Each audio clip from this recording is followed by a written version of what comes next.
Halo semuanya, apa kabarkah kalian saat ini? Ya, saya harap kalian semua dalam keadaan yang senantiasa baik-baik saja. Manga Black Clover chapter ke-344 sekarang memang telah rilis.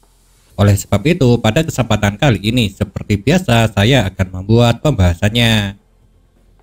Di halaman pertama chapter ini, kita memang dikejutkan dengan terungkapnya fakta kalau bahwasanya Morris masih selamat. Dan ternyata yang menyelamatkan Morris ialah Lucius. Jujur saja, saya lumayan bingung kenapa Lucius bisa menyelamatkan Morris. Pasalnya, timeline kekalahan Morris terjadi terlebih dulu daripada kemunculan Lucius. Karena Morris yang kalah dan setelah itu akan berubah menjadi raksasa lantaran tubuhnya diambil alih oleh manifestasi Lucifero dengan cara menyerap semua iblis kalangan bawah dan berakhir ditebas oleh Asta terjadi di chapter 316. Sedangkan Lucius baru muncul di chapter 331. Itu artinya kemungkinan besarnya setelah tubuh raksasa Lucifero ditebas oleh Asta tidak ada yang melihat keadaan Morris. Yang hal itu sangatlah wajar. Sebab setelah itu Lucifero yang asli muncul. Jadi mereka tidak memiliki kesempatan untuk mengecek apakah Morris selamat atau tidak. Jadi setelah Lucifero benar-benar kalah dan jantungnya diambil oleh Adramelech, barulah setelah itu Lucius mencari keberadaan Morris dan menyelamatkannya. Dan itulah kalau menurut saya pendapat yang paling masuk akal mengenai masalah ini. Bisa dibilang di awal-awal cerita dari manga Black Clover chapter ini lumayan banyak kejadian yang menyita perhatian saya.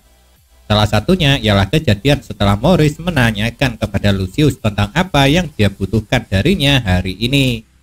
Karena setelah itu kita diperlihatkan dengan sebuah adegan di mana di belakang Lucius duduk ada sulur-sulur yang tengah membungkus beberapa orang. Dan beberapa orang yang dibungkus oleh sulur-sulur tersebut tidak lain adalah ketiga adik kandungnya, yakni Dante, Zenon, serta Vanica. Untuk sekarang kita memang masih belum diberitahu secara pasti dengan keadaan dari ketiga petinggi Dark Triad tersebut. Namun jika menurut saya besar kemungkinannya jika Dante, Zenon, serta Vanica memang benar-benar telah tewas. Dan alasan kenapa Lucius membungkus mereka dengan sulur-sulur tersebut mungkin lantaran untuk mengawetkan tubuh ketiga saudaranya itu.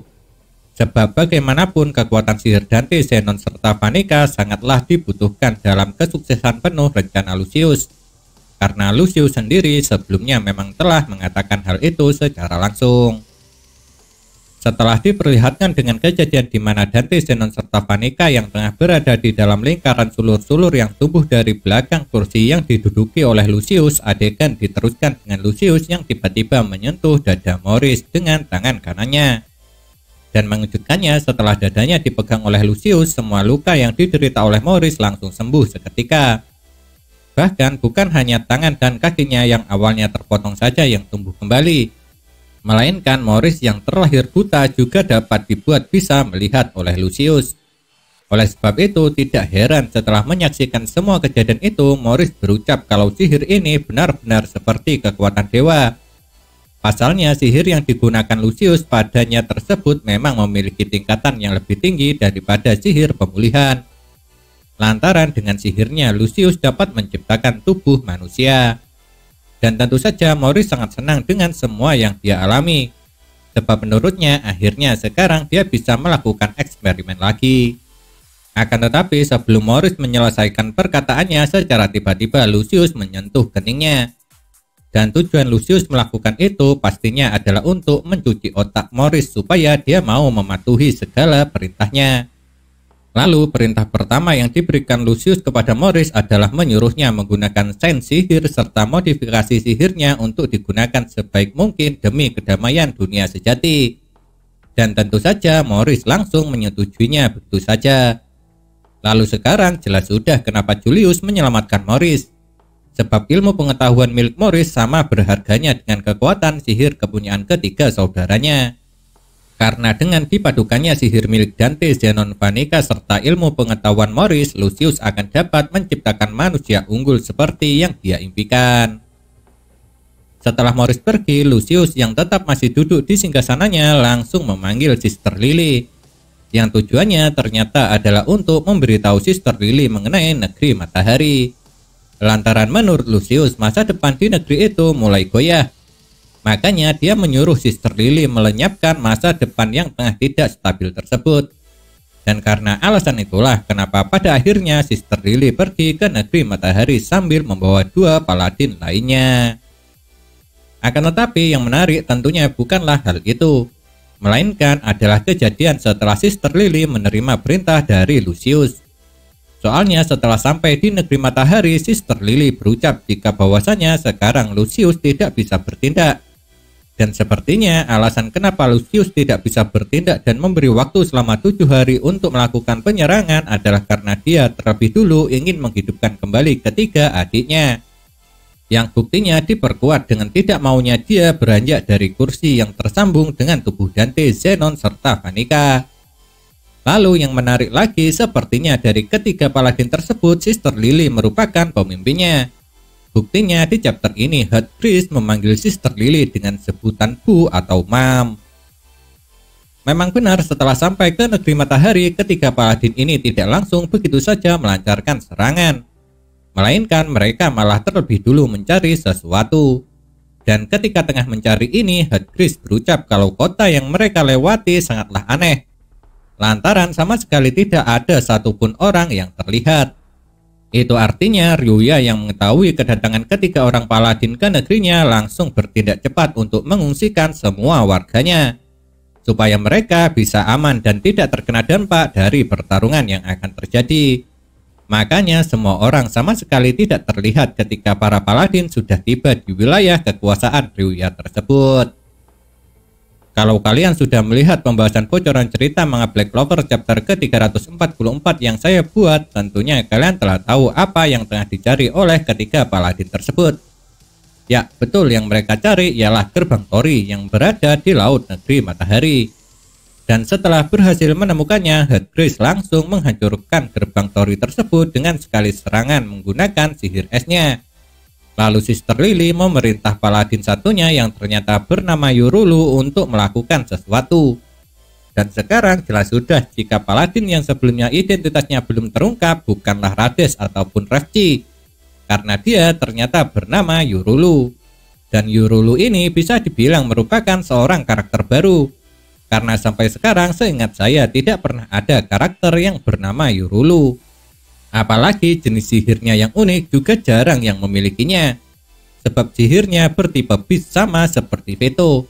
Dan sampai sekarang cuma Veto serta Yurulu yang diketahui mempunyai jenis sihir ini. Setelah dimintai tolong oleh Sister Lily, Yurulu dengan gerakan malasnya memang langsung membuka grimoire-nya. Dan setelah itu dia menggunakan sihir yang bernama Beast Magic Holy Hole.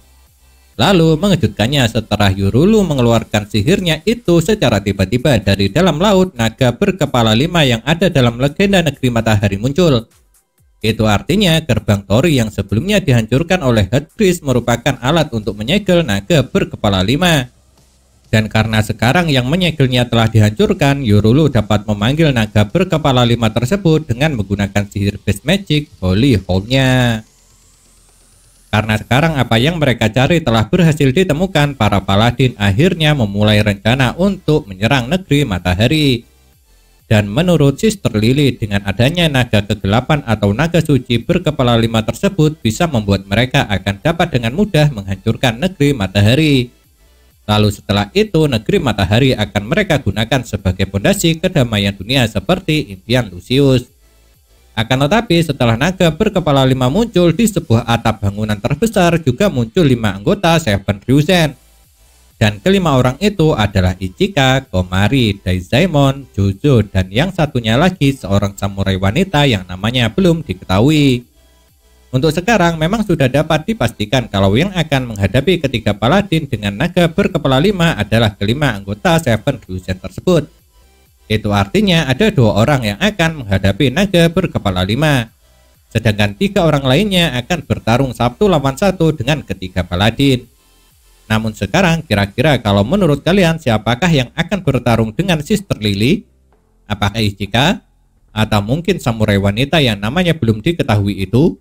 Ya, siapa yang tahu, tapi yang jelas di chapter selanjutnya seharusnya pertarungan yang terjadi akan sangat epik, yang hal itu sangatlah layak sekali untuk dinantikan. Sedangkan di sisi lain, di tempat yang lumayan jauh dari naga berkepala 5 muncul, Asta masih terus melanjutkan pelatihannya. Dan kali ini yang melatih Asta ada 2 orang. Yang 2 orang tersebut juga merupakan anggota Seven Ryuzen. Salah satunya mengaku jika dirinya adalah anggota Seven Ryuzen terkuat.